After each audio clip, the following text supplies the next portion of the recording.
સ્થાનિક સ્વરાજની ચૂંટણી પૂર્ણ થઈ ગઈ. ચૂંટણી તો પૂર્ણ થઈ ગઈ, એના રિઝલ્ટ પણ આવી ગયા, પરંતુ ચૂંટણી દરમિયાન અને મતગણતરી દરમિયાન જે બબાલો અને વિવાદ થયા હતા એ હજુ પૂરા નથી થયા.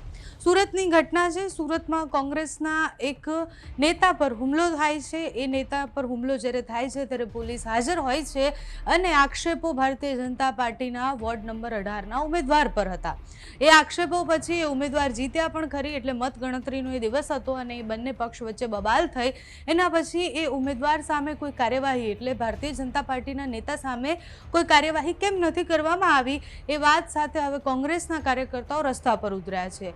ખુમાનસિંહ નામ છે કોંગ્રેસના નેતાનું અને એમના ઉપર હુમલો થયો હતો. એના પછી રાજસ્થાનથી લઈને ગુજરાતના લોકો, સમાજના લોકો અને સાથે જ પક્ષના લોકોએ ભેગા થઈ અને ગઈકાલે કલેક્ટર કચેરી સુધી કૂચ કરી હતી. ત્યાં જઈ અને આવેદનપત્ર આપીને કહ્યું કે કાયદા અને વ્યવસ્થાની આ સ્થિતિ છે. નેતા પર પોલીસની હાજરીમાં જ્યારે હુમલો થાય છે તો એ પોલીસ સામે પણ કાર્યવાહી થવી જોઈએ અને સાથે જ જેના ઉપર આક્ષેપો લગાવવામાં આવ્યા છે એની તપાસ થાય અને એની સામે પણ કડક કાર્યવાહી થાય, એ માંગ સાથે કોંગ્રેસના કાર્યકર્તાઓ રસ્તા પર ઉતર્યા હતા.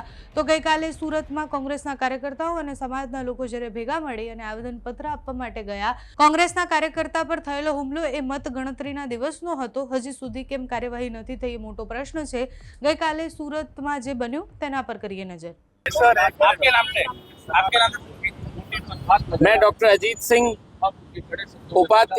उपाध्यक्ष राव राजपूत महासभा जयपुर से आपके बीच हूँ।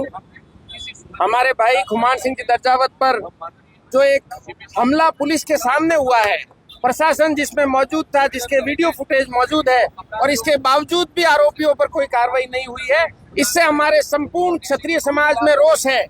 और हम लोग जिन्होंने हमेशा कई लोगों को पूजनीय माना है और वो अगर हमें आग दिखाते हैं तो हमें भी आग दिखाना आता है। इसके लिए हम सब यहाँ एकत्रित हुए हैं। आज हम प्रशासन से ये मांग करेंगे कि कुछ ही समय में आरोपी गिरफ्तार हो और हमें बताए, नहीं तो फिर आगे की सारी जिम्मेदारी प्रशासन की होगी। Corporator ward number 12 Nanavat Saiyadpura Kubernagar બંધારણની વિરુદ્ધમાં જે લોકો કામ કરીને અમારા એક સભ્યને હિંસક હુમલો કરવામાં આવ્યો છે, એ હુમલાની સામે અમે કલેક્ટરશ્રી અને કમિશનરશ્રીને આવેદનપત્ર આપવા આવ્યા છે. આ ભારતમાં દેશમાં બંધારણની ઘડવનારી પાર્ટી અને અહિંસાના મારનારી પાર્ટી ભારતીય રાષ્ટ્રીય કોંગ્રેસ છે. અમે ઈચ્છે તો એ જ સમયે જવાબ આપી શકતે, પણ અમે અમારા બંધારણ પર અમને ભરોસો છે અને એ બંધારણના કારણે આજે ડોક્ટર બાબા સાહેબ આંબેડકરે જે બંધારણ બનાવ્યું છે અને મહાત્મા ગાંધીના સિદ્ધાંતે અમે અહિંસાના માર્ગે આ આંદોલન છેડશું અને ગુનેગારોને સજા અપાવશું.